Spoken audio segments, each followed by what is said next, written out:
started with the book wrote by Bo Sanchez. That was 20-something, mga less than 2010. Then, ang sinasabi doon, kailangan wag kang umasa. Ang simple lang, di ba? Pero, wag kang umasa, pero unahin mo muna yung sarili mo. Ano ba yung health mo? How can you gain more kung wala kang proper health insurance? Di ba?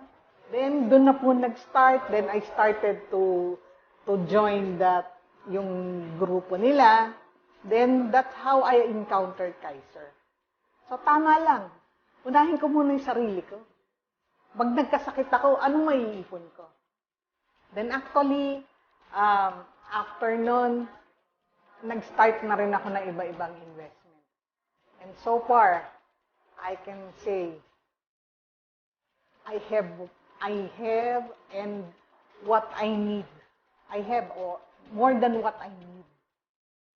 So thank you. Thank you, Kaiser. Thank you, Brother Bo.